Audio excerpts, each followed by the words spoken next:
जहां रावलपिंडी में डकैती की वारदातें दिन ब दिन बढ़ती चली जा रही हैं, वहीं रावलपिंडी की पुलिस अपने बुनियादी फराइज से गाफिल नजर आती है। डाकुओं के दिल में पुलिस का डर इस कदर खत्म हो गया कि डाकू ना सिर्फ शहरियों को लूटने बल्कि शहरियों के ऊपर फायर करने में भी कोई कराहत महसूस नहीं करते। हाँ, बिल्कुल ऐसा ही वाकया थाना न्यू टाउन की हदूद में रात के 11 बजे पेश आता है, जब 3 तलबा अपने हॉस्टल के करीबी क्वेटा होटल से चाय पीकर बाहर निकलते ही अपने मुहाफिजों की मोबाइल सामने देखकर बिला खौफ अपने हॉस्टल की गली में दाखिल होते हैं। लेकिन उन किस्मत के हारे तालिब इल्मों को क्या मालूम होता है कि मुहाफिजों की मोबाइल के 20 मीटर के फासले पर ही उनको निहत्ते डाकुओं का निशाना बनना पड़ेगा। तो आइए नाज़रीन, ये स्टोरी उस तालिब इल्म से जानते हैं जिसको उस रात गोली लगी, कि उस रात हकीकत में हुआ क्या था और ऐसी क्या नौबत आन पड़ी कि डाकुओं ने फायर करने पर मजबूर हो गया।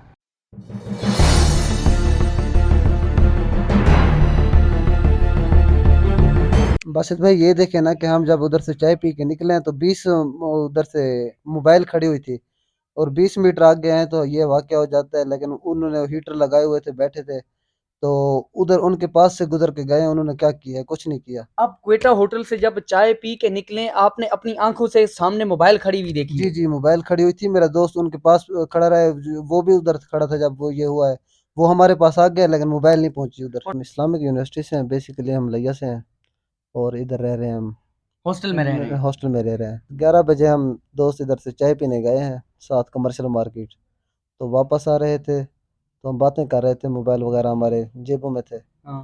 तो आए हैं 4 बंदे थे मोटरसाइकिलों पे। तो उन्होंने आते ही हमें धक्का दिया है, तो और धक्का दे के वो करके हमारे लड़ने लगे हैं हमसे।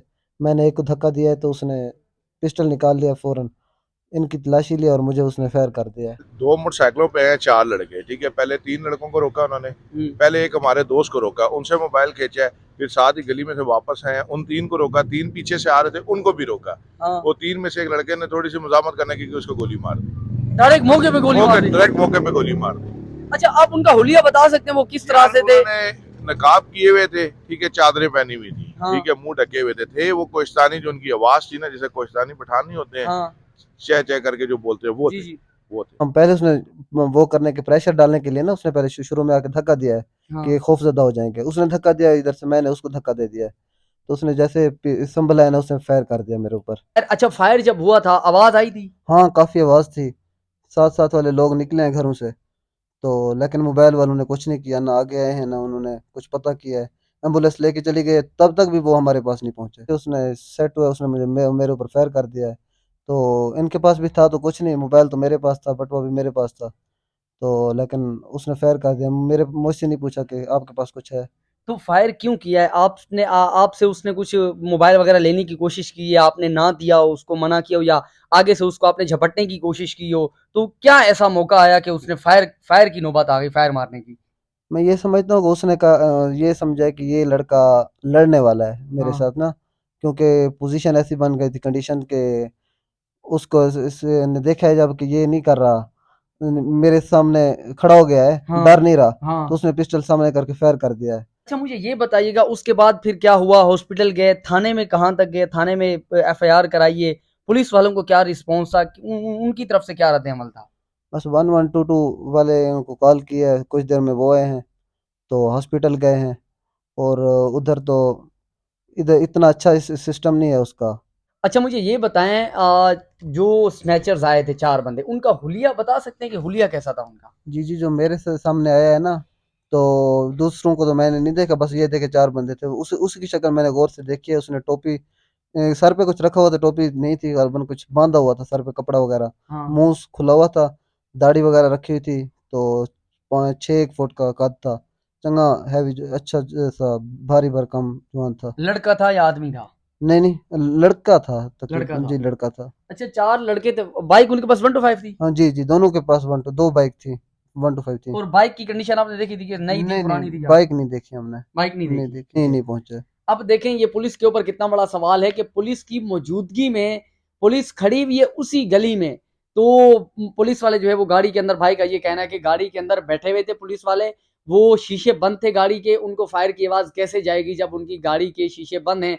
तो ये पुलिस वालों का फर्ज है, वो जो अपने फर्ज से गाफिल हैं और बैठे हुए हैं मोबाइल में, और उनकी मौजूदगी में पाकिस्तान का फ्यूचर, पाकिस्तान का मुस्तकबिल, स्टूडेंट जब सेफ नहीं है, यहाँ दूर दूर से लोग आए हुए हैं यहाँ इस्लामाबाद में पढ़ने के लिए, और जब वो अपनी फैमिली से दूर हो के, आप सोचेंगे इस भाई के घर में कितनी परेशानी होगी, इस भाई की माँ कितनी परेशान होगी कि मेरा बेटा पढ़ने गया हुआ है, और वो दिल में हमेशा अब एक खौफ उनके दिल में बना रहेगा। लेकिन मैं यहाँ पे एक बात ऐड करना चाहूँगा कि अल्लाह ना करे किसी के साथ ये वाक़या पेश आए। अगर किसी के साथ ये वाक़या पेश आता है तो अपनी जान से कीमती कोई चीज़ नहीं है। अगर आपको पता होता कि वाक़ई ये स्नैचर्स हैं, तो आपका क्या रद्द-ए-अमल होता? आप दे देते मोबाइल वग़ैरह?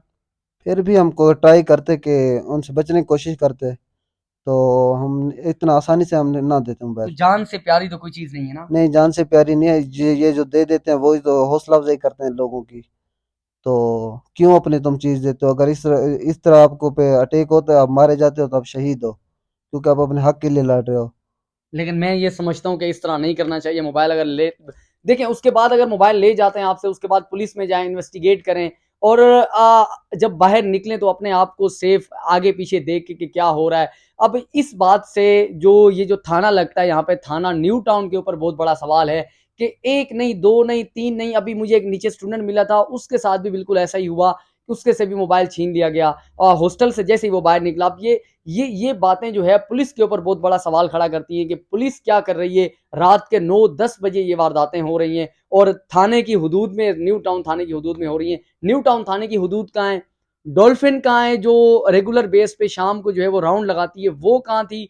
क्यों ये वारदातें हो रही हैं? इंशाल्लाह थाने के एसएचओ साहब के पास भी हम जाएंगे, उनसे भी पूछेंगे कि क्यों हो रही है और इनको रोकने के लिए क्या इकदामात किए जा रहे हैं। इंशाल्लाह उनकी गुफ्तगू से भी आपको मुलाजा फरमाएंगे। उस दिन इस तमाम वाक़े के बाद जब हम थाना न्यू टाउन में तशरीफ़ लेके गए, वहाँ के एसएचओ साहब से हमने इस बारे में मालूमात करना चाही कि सर आपकी मौजूदगी में आपके थाने की हुदूद में क्राइम रेट बढ़ता चला जा रहा है दिन ब दिन, कम होने की बजाय।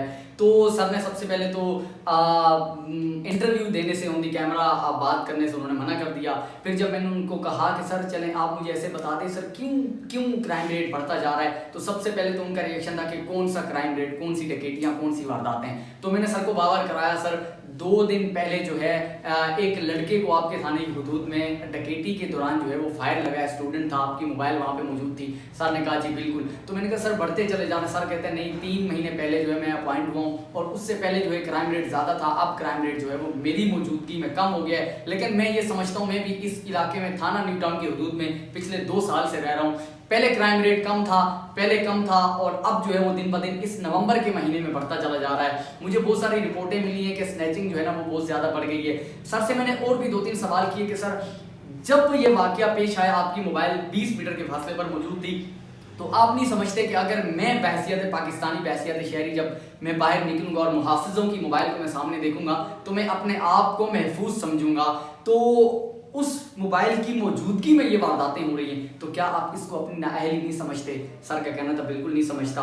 तो साहब ने कहा मैं एक बंदे के साथ जो है, एसएचओ साहब ने कहा कि मैं एक बंदे के साथ जो है वो सिपाही जो है ना वो नहीं दे सकता। फिर और भी मैंने 2-3 क्वेश्चन किए, काउंटर क्वेश्चन होते रहे, उनकी तरफ से भी रिबटल्स होते रहे, मेरी तरफ से भी जो है ना वो सवालात होते रहे। लेकिन एट द एंड साहब ने मुझे ये कहा, एसएचओ साहब ने, कि भाई आपके कहने पे आप क्या चाहते हैं मैं इस्तीफा दे दूं? मैंने कहा सर मैं कौन होता हूँ, मैं आम सा पाकिस्तानी हूँ, आपके पास जो है माशाल्लाह जो है इतना बड़ा डेजिग्नेशन है, ऐसे जो है आप एक थाने के सरबराह हैं, तो कम से कम इतना तो होना चाहिए आपके हुदूद के लोगों को जो है वो सेफ्टी तो मिलनी चाहिए, सिक्योरिटी तो मिलनी चाहिए कि वो अगर अपने घर से बाहर निकलें तो वो बिला खौफ निकलें, बिला डर निकलें, उनको ये ना हो कि हमारे जो है ना बाहर जान खतरे में है। तो बस यही गुफ्तगू उन्होंने बात करना जो है मुनासिब नहीं समझा। मैंने वीडियो में इसका जिक्र किया था, मैंने कहा ये बता दूं जो उनके सामने जो है हमारी वहाँ गुफ्तगू हुई। उसके बाद मैं ऑफिस से, वहाँ एसएचओ साहब के ऑफिस से सर को कहा, मैंने कहा बहुत अच्छा लगा आपसे मिलके, आप बहुत अच्छे आदमी है। वहाँ से मैं वापस आ गया। बस ये सारी रुदात थी। लेकिन फिर वही बात, सवाल फिर पुलिस पर कि मुहाफिजों की मौजूदगी में ही ये सब कुछ क्यों हो रहा है। अल्लाह हाफिज़।